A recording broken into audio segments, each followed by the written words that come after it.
to. First and also over on BBC HD and with some strong language. There's no mellowing in the last of the series of Charlie Brooker's Weekly Wipe.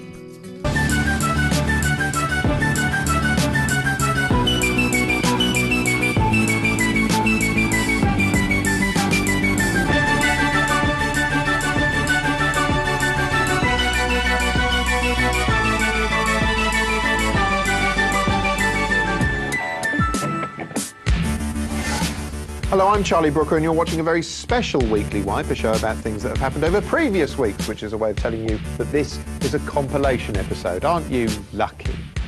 Do you remember the Olympics? Weren't they great? All that running and throwing and jumping into sand. Britain seems a bit dull without them, which is probably why your TV has been keen to keep the Olympic spirit going with vaguely sporty nonsense such as ITV's Splash.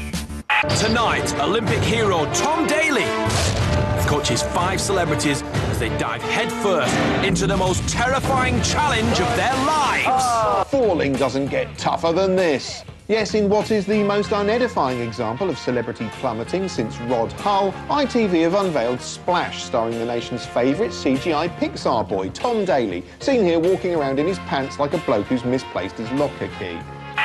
Tom Daley is brilliant at falling into water. Most people flail their arms around and shout, "Oh, shit!" when they fall into water, but not Tom Daley. No, he's taught himself not to do that using mental processes. Here he is talking us through the intense drama of falling into water in the manner of someone under hypnosis recounting a previous life. When I step out poolside, I can smell the chlorine. I start to climb the steps. My heart is racing. I'm on the edge. My world stops. I hook the trunks out of my bum and fall into the water. Apart from falling into water, Tom's job is to teach a group of famous and allegedly famous human beings how to plummet into water like graceful and hopefully odourless turds. At times, you sense what ITV really want to broadcast is celebrity stripping, but Ofcom said no, so they cleaned it with chlorine and put it on Saturday night. I suspect the whole thing was a TV experiment to find out if celebrities are affected by the law of gravity and whether they fall quicker if they're more famous. There's probably people around the back in lab coats writing all the findings down and passing it on to future generations. Basically, what I'm saying is Splash is increasing human wisdom by a factor of at least 40%. The falls they do are impressively complex. Sometimes they have to perform flips and turns, which is hard, and other times they have to impersonate somebody illegally dumping a dead horse in a canal, or someone who's being executed by a single gunshot to the head on the side of a dredger, which is even harder. Then it's over to the judges to decide how good they were at falling. 2 of the judges are experts at falling, and one of them's Jo Brand, whose main qualification to judge a diving contest is that, like all humans, she's 98% water. Of course, the intrinsic problem is that diving doesn't last very long. With only a few 2-second money shots in a 90-minute show, the programme's forced to add more dubious filler than a Tesco value burger. That's why we're treated to underwhelming backstage VTs chronicling their belly-flopping journey and repeated slow-motion shots of each dive. In fact, it's only really enlivened by revealing questioning from Gabby Logan. Listen, getting hit in the ring must hurt. Hitting the water looks pretty painful too. What's worse? That's a personal question. There are also interminable poolside street dance sequences because people in telly seem to think you can make anything seem contemporary and entertaining by drizzling a bit of f***ing street dance onto it. Seriously, the day we finally broadcast live hangings, you'll see these pricks doing this shit round the f***ing gallows. Splash is actually from Dutchland. The Dutchanese came up with it first, and their version looks exactly the same, but the people falling in it are larger. And they're still sort of celebrities, but only in Dutch. And because they all speak in Dutch, it's the sort of thing that should be on BBC 4, really, because it's basically the same as Borgen, but with gravity in it.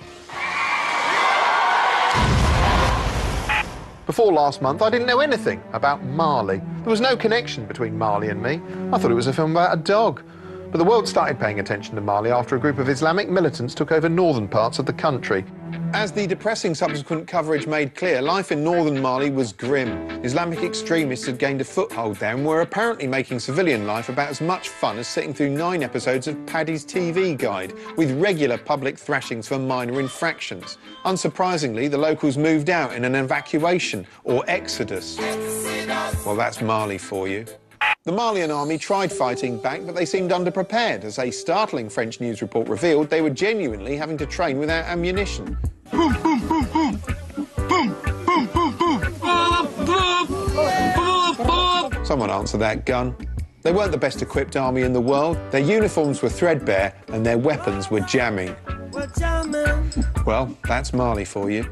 By contrast, as Sky News comprehensively showed, the extremists seemed heavily armed with weapons apparently gained during the Libyan uprising. In fact, they had so many guns they often seemed to just frolic about with them, like men playing with puppies. France responded by sending in troops who took the fight all over northern Mali. They also sprayed paratroopers over Timbuktu in what looked suspiciously like footage from 1943. The onslaught surprised both the Islamists and people like me who thought Timbuktu was a made-up region of Narnia or something.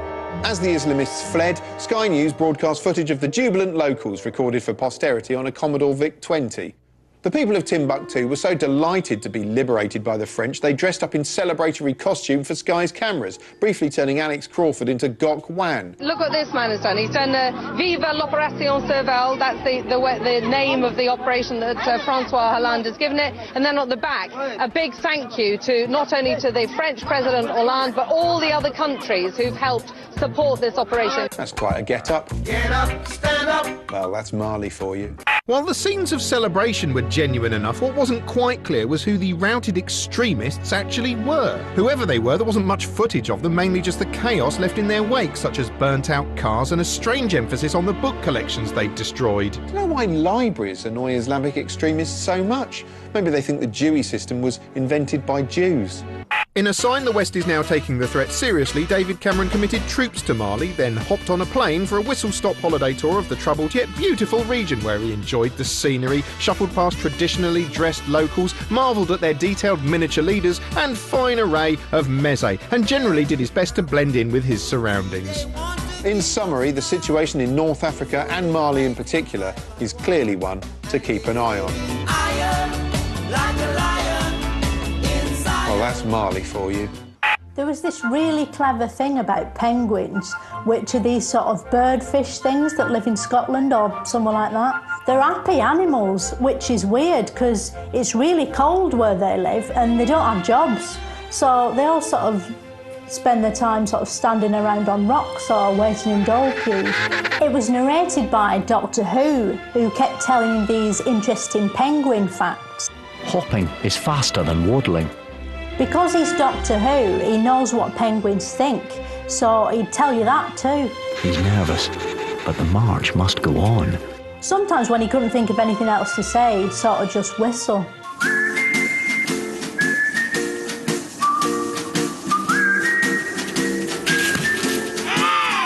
They've made these robot penguins with cameras in them, sort of like an iPhone made out of penguin that can walk. It was funny because penguins are so stupid, they don't know what a robot is. It really ripped the piss out of them all the way through. The penguins were having this big festival just like Glastonbury, where they all mill around looking for somewhere to camp. And the robot penguin went along to have a look around. And to blend in, he walked around like someone who needed a shit, but didn't want to use the chemical toilets. I think they sent the robots in to discover what penguins are up to. Like when police go undercover to catch drug dealers or something.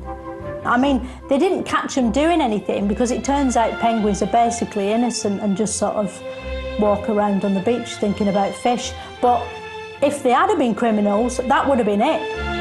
The police could use those penguins to, like, infiltrate gangs or put laser guns in their beaks and use them to kill paedophiles. Making a robot penguin is clever, but it's dangerous. Messing with nature like that. A robot penguin can't be killed. Like, even when you think it's going to die, it sort of just comes back to life, like in Terminator. It's terrifying, really. It's really cruel to leave the robot penguins there, because a robot penguin will just be alive forever, walking the earth, watching all the new penguin friends he's made get old and die. And he can't cry because they didn't give it tear ducts, so it'll just have to sort of shuffle around alone forever. Don't think I can bear thinking about it, to be honest.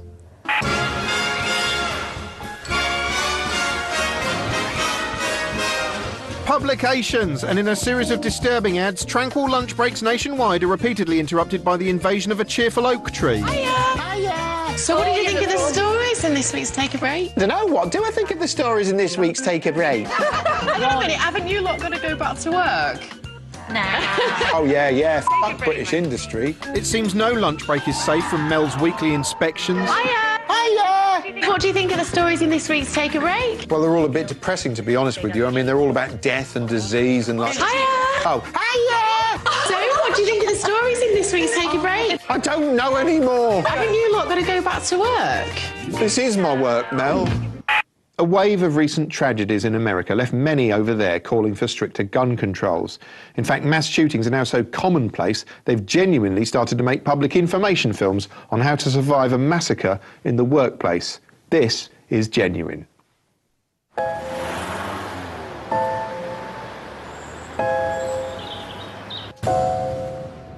It may feel like just another day at the office, but occasionally, life feels more like an action movie than reality. This helpful video, which looks a bit like the most harrowing episode of The American Office ever made, teaches you how to react if a man with a shotgun goes berserk in your workplace. Apparently, you should run. If you can't run, you should hide. And if you can't hide, well... And commit to taking the shooter down, no matter what. Disgraceful. Look at that. There's 4 of them and only 1 of him. Cowards! Looking at this, it's little wonder the calls for tighter gun controls are growing louder. Well, they have to be loud to be heard over the constant sound of gunfire and screaming. It's a hot-button issue that's livened up Piers Morgan's CNN show considerably as pro-gun guests turn up to shout at him. And I'm here to tell you, 1776 will commence again if you try to take our firearms. The whole thing's become a sort of interactive game show where the viewer has to decide who the biggest prick is. I don't know, is it the shouty prick or the slimy prick? I just don't know. The news also diligently covered pro-gun control marches. We will not step back! I wish you would. I can hear you from here, and I'm in Britain. But gun control faces an uphill struggle because some sections of US society seem to love guns more than their own children, and they feel under threat. If only gun owners had some means of defending themselves. Fox News did their bit for trigger lovers with a QVC-style rundown of some of the most popular killing machines on the market, showcased by a hot markswoman, seen here demonstrating the type of gun used in the Sandy Hook massacre. Probably one of the most popular rifles in the US right now, thanks to all the media attention. Yeah, you know what? I don't know that the media coverage has made it popular with everyone. Everyone says it's so big and scary, but that's simply... These are cosmetic features that have no bearing on the firearms functions at all. Although, just to be clear, those firearms functions will kill you. My 5-year-old nephew harvested his first deer about a month ago with my competition rifle, and he was able to make this fit him. There you go. So simple a child could use it, but not outrun it. Still, the young guns do start young in the US, and their guns aren't quite so cosmetically terrifying as 5 News graphically demonstrated. This one is Pinky. It's my pink 22 AR-15. And then this one is Pinkalicious, my pink 22 chambered pistol. But not all kids like guns. In emotive scenes on CNN, Obama announced his plans for gun control, flanked by children who'd contacted him to ask him to do something. You know, in the letter that Julia wrote me, she said, I know that laws have to be passed by Congress, but I beg you to try very hard. Julia, I will try very hard. Oh, brave move, resurrecting the Jim will fix it format in this day and age. All of that is enough to make you wonder why anyone would actually choose to live in America. Well, here's drunk US comedian Doug Stanhope to try and convince you that the USA is great. I'm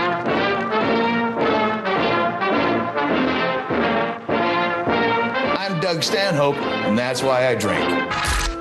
America is fucking great. And it really is. I know you don't want to hear this from me, but that's the truth. Brits love to bitch about America, and they love to hate America, the government and the wars and the torture. But that's not life here. Come on. Life in America is actually fantastic.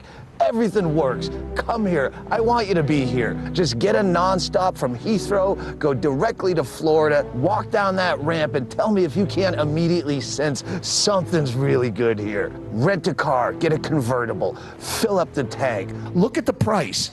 Fucking $11 a gallon over there. Look at the price. You're gonna fill up your tank. You're gonna fill up the back seat as well, just because it's that fucking cheap comparatively. Drive down big empty highways, drive to the beach. There'll be a half a dozen cabana bars open. It's only 8 o'clock in the morning.